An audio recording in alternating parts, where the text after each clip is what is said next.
is observed to be the toughest or the most difficult aspect of IELTS from personal experience of people who have done the exams. Most people complain bitterly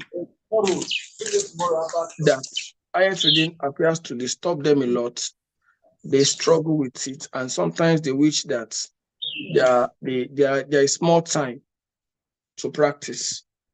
They usually, when there's more time, they want to trust that maybe the exam, they can change the mind, the examiners can change their mind and give them longer period of time in order to be able to, do the reading test.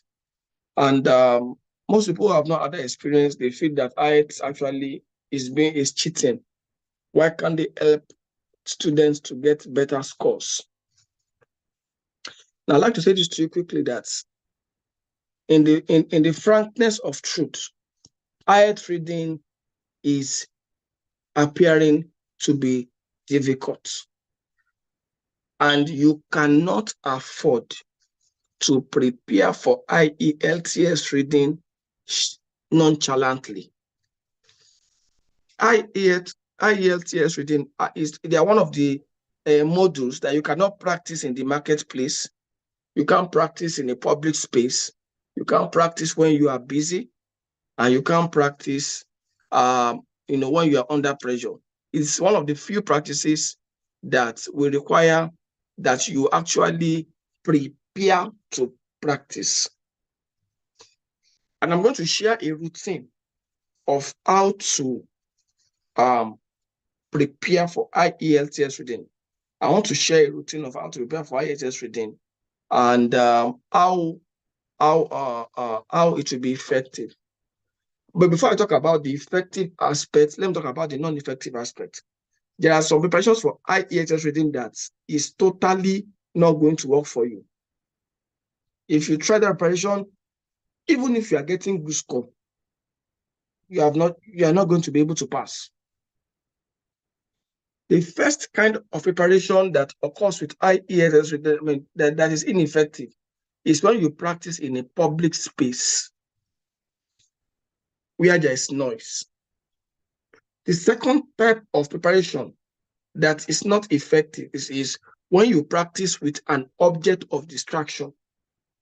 The third type of preparation is when you practice in a mood that is not enlightened, that is not happy. The fourth type of preparation that is not effective is when you practice under an atmosphere of uncertainty. For example, maybe you're expecting a visitor, and then your mind is with the visitor. I'll tell you one incident that took place with me. I was trying to prepare for, I was teaching a student IELTS reading.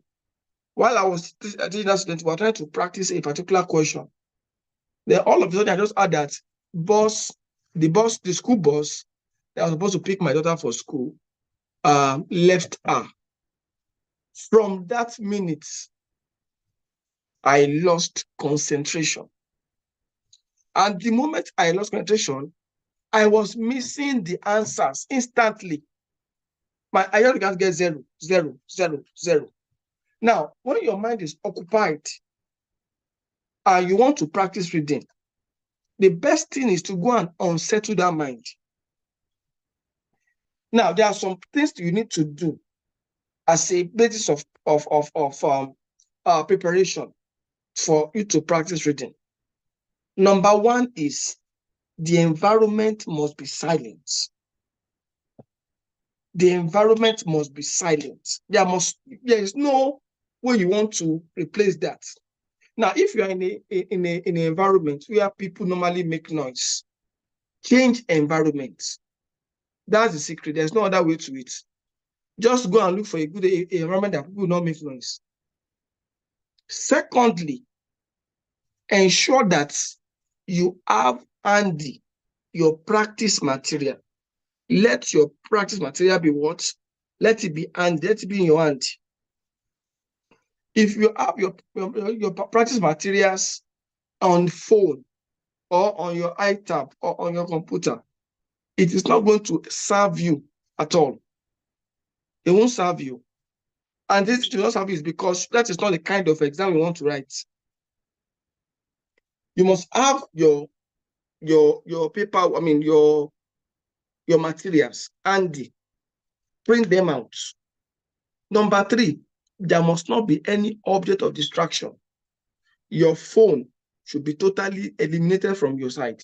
If it cannot be on silence, it should be, if it cannot be on flight mode, it should be off. It can't be on silence.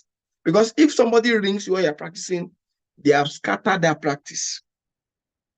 They have scattered that practice already dead. So to avoid practice getting scattered, have your phone to be on silent, to be on flight mode or off. Number 4, examine your mood before reading. Don't go and practice reading with a mood that is not balanced. Let your mood be enlightened. I recommend exercises for people. I recommend deep breathing exercises. I recommend setting some time to reflect. I recommend reflection. I recommend taking a walk, taking a lot of water and fruits. All of these things have their influences on how they can affect your disposition to reading. Number 5 is a highly supportive environment. When you are practicing for your IELTS and your family is supporting you, your wife is supporting you, your daughter is supporting you, and they call it our exam, not his exam. Our exam. And they are able to give you space when you needed space. They are not always engaging you and putting you under extreme pressure. At that level, you draw closer to getting better. Now, one of the things that we also help you is to watch out for the times. When I was preparing for my reading, there was something I tried to do. Number 1, I try as much as possible to practice when my family is not at home. Because at that level, I won't have to tell anybody stop making noise or stop this or stop that. I practice when my family is not at home. Second time I practice when everybody is sleeping. I practice in the night. Apart from those 2 times, there is no other time I practice because I know that it will be ineffective. Ineffective preparation is worse than non-preparation. Write it down. Ineffective preparation is worse than non-preparation. And so, environmentally, there must be calmness. The second thing I want to highlight is the issue of emotions. Now, for some people, their environment is calm, but their mind is noisy. So many things on their mind. They are thinking of A, they are thinking of B. Maybe they are having issues with family. Maybe they have issues with work. Maybe they have issues with whatever it is, and their mind is just crowded with noise. Everybody is just saying everything. Now, if you are in that kind of situation, environment will not help you. Now, listen to me. Listen to me carefully. One of the things I try encouraging people to do is when you're in class, put on your video. This is because it will help me to be able to attain a level of connection with you. Are you getting me now? Now, I want to ask this question now. It is those people of you that can hear me and understand me. How many of you on this video, you truly want to pass IELTS at one sitting? Without jokes.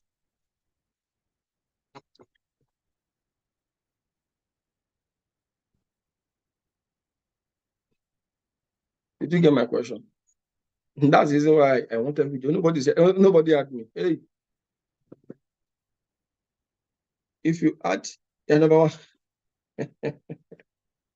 okay. I thought I was the only one that had myself. Now, let me just tell you one key secret. One very key secret to passing IELTS at one sitting. One that is very, very strong is that you must practice right. Please, if you add what I said, write it down. You must practice right. Write it down.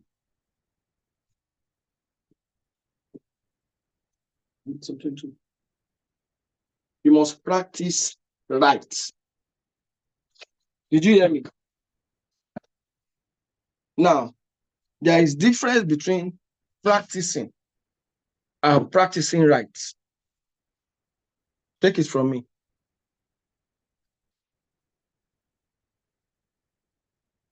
You must practice, not M-O-S-O, M-U-S-T. You must practice aright. There's no other way to it. There's no other perspective to it. Even though you know the skills, you must put it into practice in the right way. All right? Now, and the first thing about your practice is your environment. The second thing about your practice is your emotions. If your emotion is clouded, dilute it, desaturate it. Let your emotions be free. Let your emotions be free. Now, let me tell you the things to do to help your emotions be free. Number one, have a confidence that you can let out to. You can vent to. Number two, sleep well. Now, people have told me something about their schedules, and I want to craft a strategy with you today. When you are preparing for IELTS, if you truly want to pass the exam, your schedulings, your timings around schedule system will have to begin to be impacted by your decision. And one of the key impacts that will first of all happen is that you will change certain things you are doing from certain times you are doing it to certain times you want to start doing it. Does that make sense? So if, for example, now I used to sleep by 8,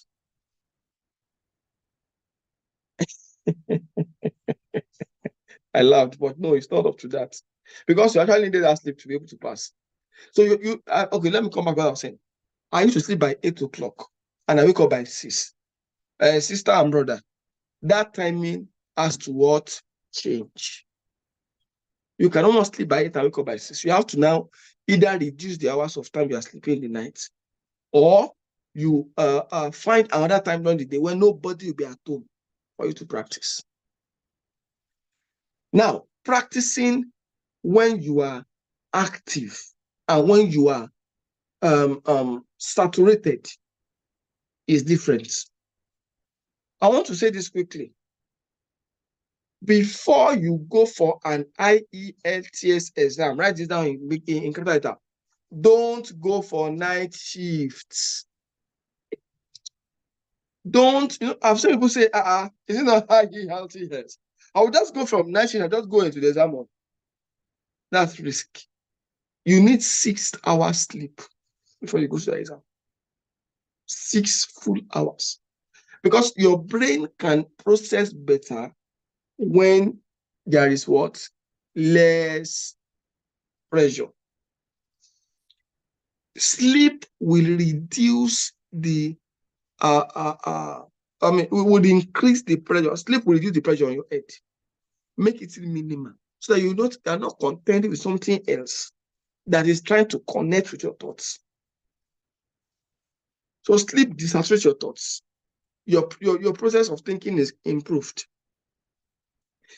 Now, so like I said, when you have emotional issues and it always comes to you, whether you show it or not, the first thing to do is to speak to somebody that is understanding, someone that appreciates you, someone that will be able to listen to you. There's some people that when you speak, they just say, okay, it is well. No, someone that will hear you correctly. Now, if you are looking for someone to speak to and you have not found, I am ready here. As a coach, I've had to speak to many of my students, and that speaking helped them to pass the exam, not because it was IELTS, but it was because it was issues of life that needed to be trashed. Okay? And these issues, they're not something that can be said on public platform because of the individualized perspective to it. So you must encourage yourself to speak accurately. Encourage yourself to rest accurately so that you can have time to do other things you want to do. Is that clear? The last thing I want to add about reading is that when you are dealing with reading, no matter how you tried, how you almost got it, once it is 60 minutes, that's over. So you must, in the middle of your leniency and flexibility to your timing, you must still work with. In fact, timing is the first thing in IELTS and is the last thing in IELTS when it comes to writing. Yes, timing is the way I started. I mean, it's been played here, and it's the same way it should be forever.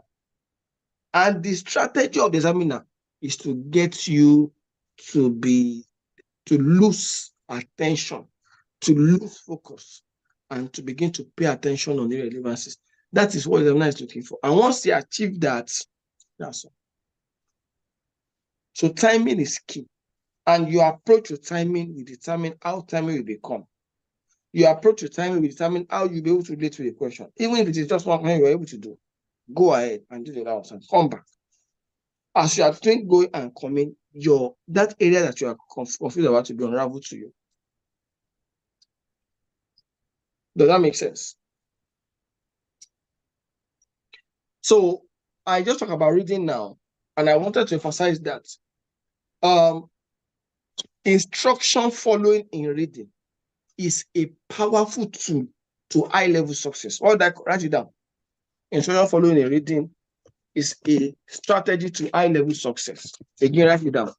Instruction following in reading is a strategy to high-level success. Now, most people in reading, they are not able to follow definite instruction. Now, if a question says one sentence only, or one word only, the sentence said one word only. Now, if you now say, well, I wanted to support the examiner does not know what he's saying. So let me now write 2 words only. Because you did not follow the sentence, you have failed that exam. The examiners are too crazy about the instruction. Let me use that word. They are too ardent about instruction. So once, in fact, they will not even bother writing your work. Once that you are not right, maybe where you're supposed to write 2 words, you only wrote 1. I mean, where you're supposed to write 3 words, you wrote 4 words. Well, you're supposed to write 1 word, you wrote 2 words. They won't read your work. They will just skip. They just skip. Are you with me? So it's important that you actually take that issue of instruction very seriously. They want you to follow what they say. They want you to follow exactly what they say. And you have to follow it, no matter how strange you feel, or no matter how stressed or whatever it is that you are. Instruction following is very important. Okay. And of course, when they say 3 words and or a number, that means that you must write 1 to 3 words. And if you add a number, you are fine. If you add a number, you are fine. But you must not write more than 1 to 3 words. Anything above 3 words is a failure. You understand? So following instruction. I've mentioned some things today about reading preparation. If you add me, can somebody help me to list them out quickly? If you add me clearly and you just want to recap, quick one. I want to read that quickly. Or just type it out. then I'll be able to pick. I don't know if Friday is in the car driving or is on a spot. Chinyere appears to be able to pick her phone. Instruction, that's the last one I mentioned.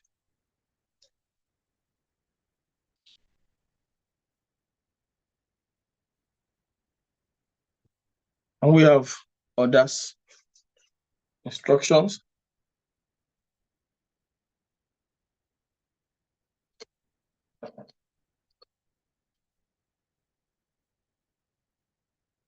Chinyere. Oh, yeah, say something now. You know, I joined late. I thought you're one of the earliest people. Maureen, so the only mention is instruction.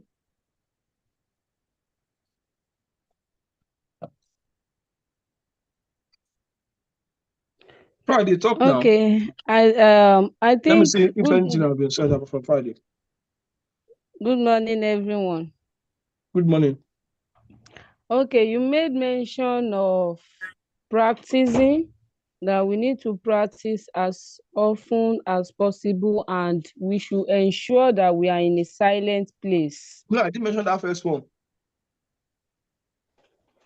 It's part of it too. But that must have been that you had this somewhere.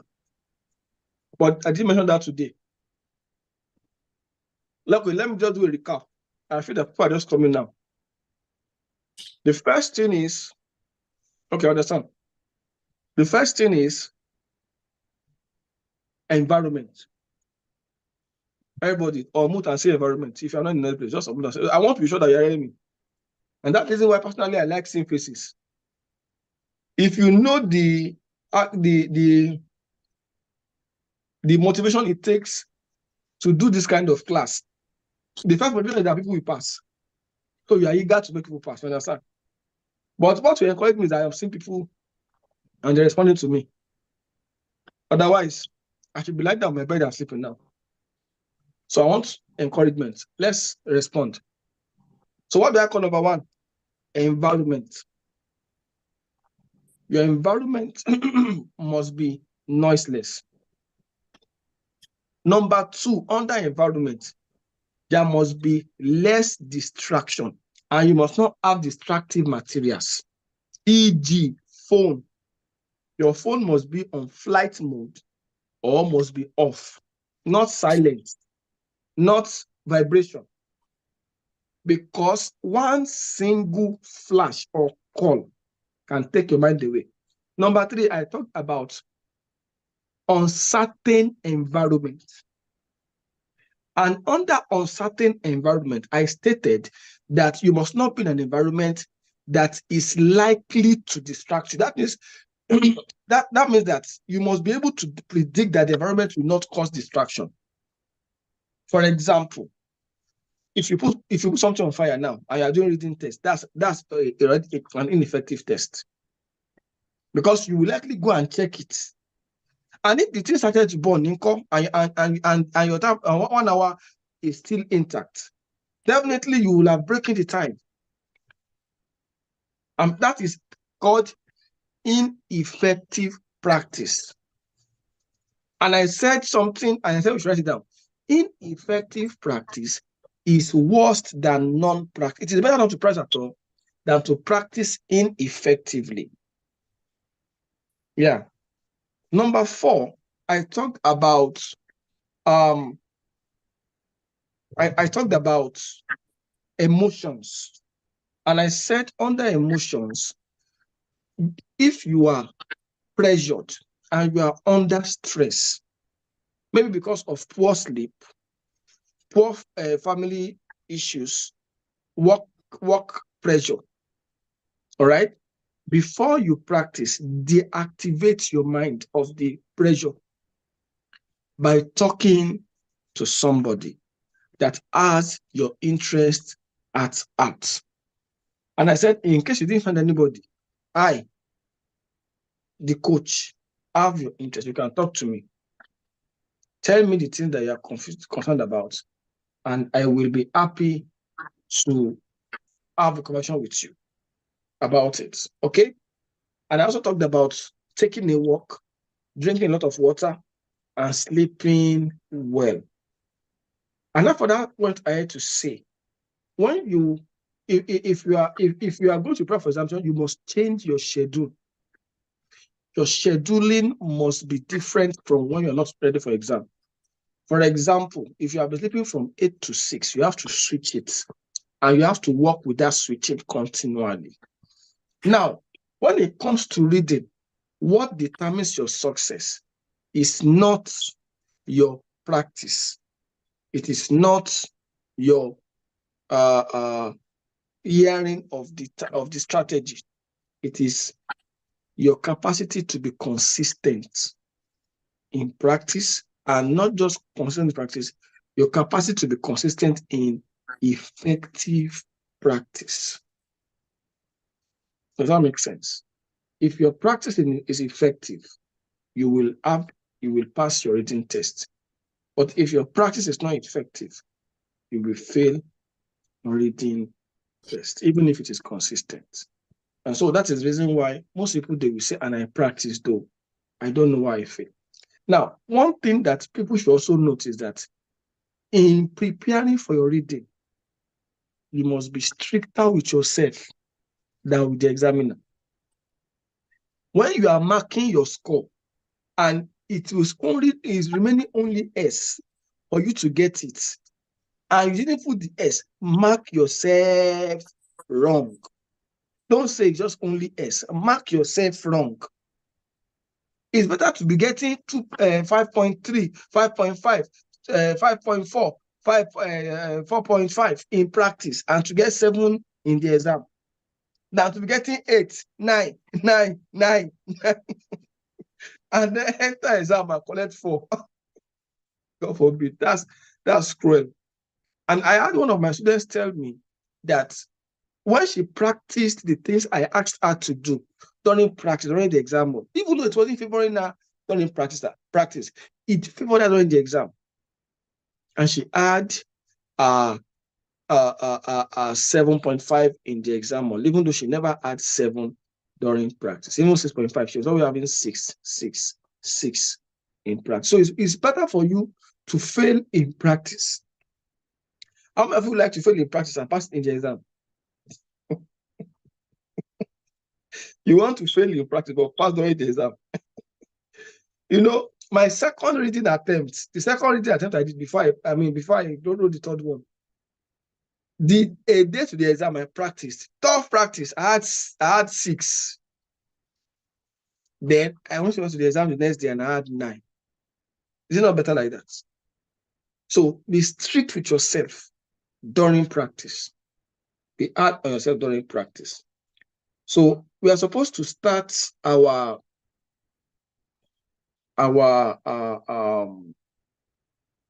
second class now, which is the paid sponsored class. I perceive that there might be some people here who are part of the paid class, I believe. Now, I want to make a few things clear. Number one, the paid class is not compulsory for everyone. Do you understand? It's not compulsory for you to attend the paid class. All right. However, I made this announcement yesterday, and I'm going to make it again. I want you to look at this this note that I want to send now. Very quickly. Just look at this note quickly that I want to send. And then I'd like you to just pick a very strong clue from it. So, and then after that, I'm going to round up the class.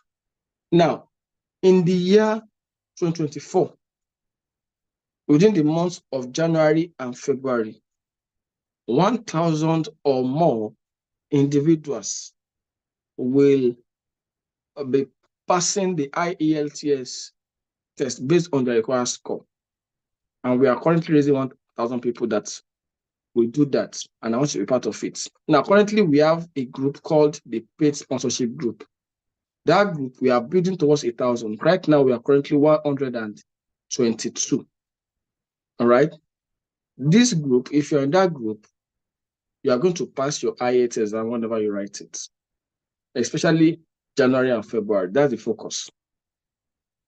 So to be part, you need to be part of that paid class. It's a paid sponsorship class. And why it's called paid sponsorship class? Because you have to pay to be part of it. Number two, you need to, you'll be sponsored if you are part of those who passes the mock tests. We are intending to sponsor 20 people. The best 3 will be fully sponsored. The next 7 will be 50% sponsored, and the last 10 will be 25% sponsored. While other people who are who pass the mock test will be given some form of financial support or the other to write the exam, and they'll be guided towards writing the exam, supported with registration, everything that they need, they will be given that support. Yeah. So what is the guarantee of success? 100%. And why do I know? Because the 1,000 people that are going to pass are going to be following a template that will be described at the group. And the only reason why you will not likely pass is if you don't hear what I'm saying. Maybe during class, you are not hearing me. Or you didn't review the videos and you didn't practice at all. But definitely, for you to pay, that means you actually wanted to pass. Am I correct? So that means that's a sign of commitment. So if you join the group, you sit for the mock exam, and if you pass the mock exam, automatically you have passed IELTS, because the mock exam is going to be one of the toughest ever. It's going to be tougher than IELTS itself. Yeah. When is the time to join? Now. What if I join now? What about the class I've been done before? You will start fresh, and you're going to have your 5 full weeks. Okay. So all you need to do to join, you can see the numbers there. Contact any of those numbers, and then ask for the account details. Then pay. Once you pay, send the account proof of payment to the admin officer, and she will add you. All right. Now, we are currently going to be having our class in the next 3 minutes. And if you have not joined the group yet, you want to join, you can still join within 3 minutes. If you're hearing my voice and you truly want to join, I want you to look at my number there. If you want me to put my number down, I put it down again. Chat me. Let me know you want to join. Now, I am creating a window for those who have interest, but they don't have money. I'm creating a window for them. If you truly want to be part of the group and you don't have the money, don't let that deter you. Still chat me and let me know. I will give 2 minutes to attend to you quickly so that you can be added on the group. I will give you the conditions that are involved. For those who have interest but they don't have money, I'll let you know what you need to do so that if you do that, you can be part of it. I want to use this privilege to officially state that the group is not created to deceive people to attend the paid class, so that, okay, we formed a free class so that people can now be plenty, we now deceive them. No. Number one, it is a matter of choice. You have to decide whether you want it or not. And what is the choice there? The choice there is that I want to pass IELTS in February and January, and I don't have the time, the long time frame. You understand? There's little I can teach on this platform compared to when I have 1 or 2, 3 hours to teach, which is what I'll be having on the other platform. And of course, the intensity is stronger. Now look at us on this page. Now we are currently 15. The number of people on the free class is 250. Do you know why we are this low? Because people are not having any pressure. There's no sacrifice involved. If you join the group class, I can tell you the truth. You will see the number that will come to the group class. If it's less than 25 or 30 or 50, you'll be surprised. You understand? So that is to tell you that commitment is increased when finances is involved. All right? So you want to join the group class, chat me now. If whether it is not about having money or not having money, if you have money, why not? Go ahead, chat me out. I'll let you know how to pay, and then I can add you. But if you don't have money and you want to join, you want to write January, February, and you don't have money, don't let that deter you. Chat me. I will let you know what to do. And if you want to, you have people that you want to talk to about it, go ahead and talk to them. Like I said again, 1,000 people will be passing IELTS from this platform between January and February. If you want to be part of them, it's an opportunity for you to be part of them. Thank you. And please kindly have a wonderful Saturday. If you have any questions, please do me the favor of sending the questions on the platform, the free platform, and I will answer. Thank you and have a wonderful Saturday. We'll meet again next week. Happy New Year in advance. All right. Bye-bye.